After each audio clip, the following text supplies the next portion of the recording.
Hello guys, welcome to easy law. तो बिना time waste करे चलो शुरू करते हैं टॉट का लेक्चर नंबर 2। अगर लेक्चर 1 नहीं देखा है तो जाके देख लो, प्लेलिस्ट में होगा लॉ ऑफ टॉट्स के। तो आपको पहला वीडियो देखना जरूरी है क्योंकि उसमें हम लोग टॉट क्या है वो समझे हैं, तो आपका बेसिक्स तो क्लियर होना चाहिए। तो आज हम देखेंगे जो बहुत ही एक इम्पोर्टेंट क्वेश्चन है, differentiate between taught and breach of contract. तो ये क्वेश्चन काफी बार आता है, पूछा जाता है, तो आपको ये आना चाहिए। ठीक है, पहले हम लोग टॉर्ट देख लेते हैं। टॉर्ट चीज क्या है? A tort is a civil wrong for which law provides a remedy. मतलब टॉर्ट क्या है? एक सिविल रॉन्ग है जिसके लिए लॉ क्या प्रोवाइड करता है? रेमेडी प्रोवाइड करता है। ठीक है, it arises from the violation of a duty primarily fixed by law. ये क्या है? मतलब कोई वायलेशन ऑफ ड्यूटी करता है जो कि लॉ के द्वारा फिक्स्ड किया गया हो। कोई ड्यूटी है आपने नहीं किया, जैसे कि किसी का राइट होगा, ठीक है ना, किसी का राइट है कि वो रोड से अच्छे से चले, उसके साथ कोई गलत काम ना हो। तो उसका राइट कब मतलब फुलफिल होगा? जब हम बाकी लोग अपना ड्यूटी ठीक से करेंगे। जैसे कि हम लोगों का ड्यूटी है रास्ते में किसी को मतलब परेशान ना करना और किसी को चोट ना पहुंचाना। ठीक है, तो हम लोग जब अपना ड्यूटी फुलफिल करेंगे तभी जाके किसी का राइट एंटरटेन हो पाएगा। मतलब किसी का राइट तो किसी के ड्यूटी के ऊपर ही डिपेंड होता है। ठीक है, तो ये मोटा मोटा टॉट का मीनिंग है। और अगर आपको टॉट का मीनिंग अच्छे से पता चलना चाहिए तो आप प्रीवियस वीडियो में देख सकते हो, उसमें हम लोग मीनिंग डेफिनेशंस ऑलरेडी कवर कर चुके हैं। तो फिर देखते हैं ब्रीच ऑफ कॉन्ट्रैक्ट में क्या है। A breach of contract occurs when one party fails to fulfil its obligation. मतलब कोई पार्टी है जो अपना ऑब्लिगेशन फुलफिल नहीं किया, as specified in an agreement. मतलब दो आदमी के बीच में एग्रीमेंट होना चाहिए, ठीक है ना, कॉन्ट्रैक्ट में।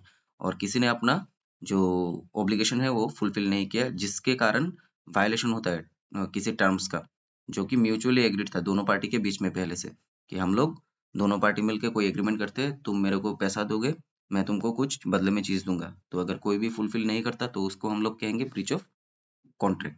तो इसका देखो डिफरेंस अभी आप ऐसे भी कर सकते हो नंबरिंग करके, या फिर ऐसे कॉलम बना के भी कर सकते हो, आपका जो मर्जी हो। कॉलम में इधर होगा 3 कॉलम बना लेना, ठीक है, 1 2 और एक 3 बना देना। तो अगर आपको ऐसा लिखना है तो सही है, और अगर कॉलम बना के लिखोगे तो यहाँ पे क्या लिखोगे? यहाँ पे लिखोगे बेसिस। मतलब किस चीज के बेसिस में हम लोग डिफरेंशिएट कर रहे हैं। तो बेसिस में आ जाएगा डेफिनेशन, और इधर पहले वाले कॉलम में हम लोग कर देंगे टॉट को, और इधर दूसरे वाले में कर देंगे हम लोग कॉन्ट्रैक्ट को। ठीक है, तो ऐसा बन जाएगा। इसमें होगा बेसिस, इसमें होगा टॉट, इसमें होगा कॉन्ट्रैक्ट। और अगर आप ऐसे करना चाहते हो तो ऐसे भी कर सकते हो, जैसे आपका मर्जी। कोई ये नहीं है कि ऐसे करने से ज्यादा मार्क्स मिलेगा, इससे कम मार्क्स मिल जाएगा। तो देखो डेफिनेशन में पहले डिफरेंस क्या है।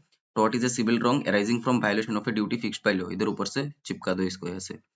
फिर ब्रीच ऑफ कॉन्ट्रैक्ट क्या है? Violation of the terms of an agreement between parties. और ब्रीच ऑफ कॉन्ट्रैक्ट क्या होगा?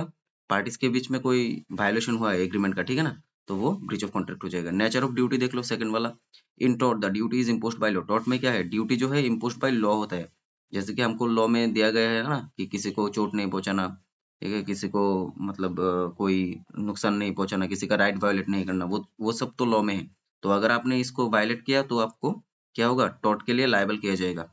और ये हम लोगों का क्या है? Duty in RAM. टॉर्ट का ड्यूटी क्या क्या होता है? Duty in RAM. रैम का मतलब होता है अगेंस्ट द होल वर्ल्ड। मतलब ऐसा नहीं है कि आप पार्टिकुलर किसी आदमी को चोट नहीं पहुंचा सकते, आप किसी को भी, दुनिया में किसी को भी, मतलब दुनिया पकड़ लो, इंडिया में किसी को भी आप चोट नहीं पहुंचा सकते हो, इसलिए हम इसको कहते हैं ड्यूटी इन रैम। और in case of this one breach of contract, this is duty in personam. मतलब आपका पर्सनल कोई रिलेशन होता है किसी आदमी के साथ कॉन्ट्रैक्ट में, तो आप उसी से ना ड्यूटी का फुलफिल करेंगे, किसी और के लिए तो नहीं करेंगे। अभी आप समझ लो इसको ऐसे, जैसे कि ये आप हो, आपने किसी के साथ कॉन्ट्रैक्ट किया, ठीक है ना, किसी के साथ कॉन्ट्रैक्ट किया कि आप इसको कुछ ट्रांसफर करोगे, बदले में वो आपको कंसिडरेशन में पैसा देगा, तो ये तो हो गया कॉन्ट्रैक्ट। अभी इसने आपको कुछ फुलफिल नहीं किया कॉन्ट्रैक्ट, तो आप तो तीसरे आदमी को जाके लायबल नहीं करेंगे ना कि भाई तू मेरे को दे दे। ऐसा तो नहीं कर सकते, आप दोनों के बीच में है, इसलिए इसको बोलते हैं ड्यूटी इन पर्सोनम। ठीक है, इतना तो समझ में आया ही होगा। फिर नेक्स्ट देखो कॉन्सेंट। अभी टॉर्ट में देखो कॉन्सेंट का क्या मैटर है। In tort there is no prior consent between parties. Tort में तो प्रायर कंसेंट नहीं होगा ना पार्टीज के बीच में। ऐसा थोड़ी है कि आप रोड से जा रहे हो और आपने प्रायर कंसेंट किया था कि भाई मैं जब भी रोड से निकलूंगा तुम यहाँ पे गड्ढा मत खोद देना, नहीं तो मैं नहीं जा सकता, मैं गिर जाऊंगा गड्ढे में। ऐसा थोड़ी ना, आप म्यूनसिपलिटी से जाके पहले कॉन्ट्रैक्ट करके आए हो। प्रायर कंसेंट है क्या? कुछ नहीं है। टॉर्ट में अचानक से कुछ भी हो सकता है। लेकिन कॉन्ट्रैक्ट क्या होता है? Contract arranges from mutual consent between contracting parties. जो कॉन्ट्रैक्टिंग पार्टी है वो लोगों के बीच में म्यूचुअल कॉन्ट्रैक्ट होगा पहले से। ठीक है, तो इतना ही डिफरेंस है। फिर देखो रेमेडी क्या क्या मिलता है। Remedy for tort is compensation मिलेगा, इंजंक्शन मिलेगा, रेस्टिट्यूशन मिल सकता है, ठीक है ना। टॉर्ट में हमेशा कंपेंसेशन नहीं, कभी कभी इंजंक्शन भी लगा सकते हैं। इंजंक्शन यानी कि मतलब स्टे लगा सकते हैं।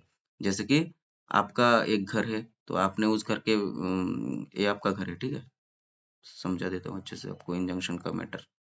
ये आपका घर है और इधर पे आप एक बाउंड्री वॉल देना चाहते हो, तो इस जगह पे कोई और का भी घर होगा, तो आपने बाउंड्री वॉल को आधा कंस्ट्रक्ट कर लिया, आधा कंस्ट्रक्ट कर लिया।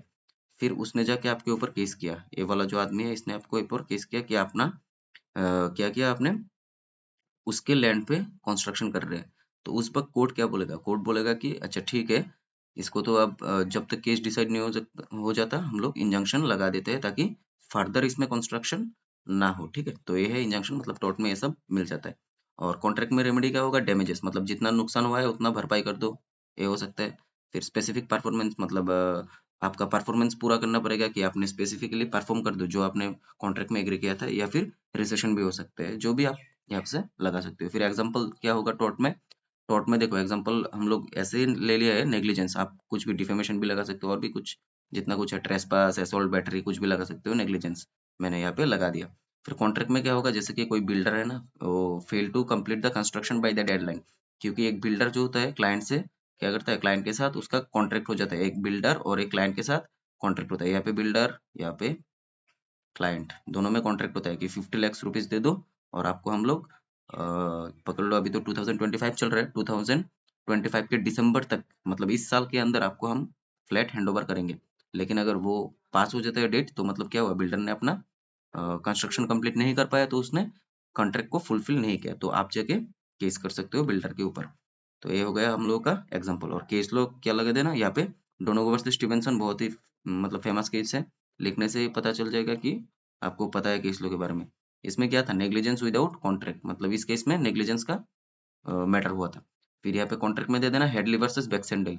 इसमें क्या हुआ है, rule of remoteness in contract damages. Remoteness मतलब क्या होता है, आप कॉन्ट्रैक्ट में किसी के लिए कितना लायबल होगे, जितना कि एक प्रूडेंट मैन मतलब अपने आंखों से क्या हो सकता है हम लोग इमेजिन कर सकते हैं, उससे ज्यादा नहीं, ठीक है, कॉन्ट्रैक्ट के अंदर। तो वो होता है रूल ऑफ रिमोटनेस, ठीक है। तो नेक्स्ट वीडियो में हम लोग क्या देखेंगे, हम लोग देखेंगे लॉ ऑफ टॉर्ट्स के डिफरेंस देखेंगे टॉर्ट एंड क्राइम के बीच में।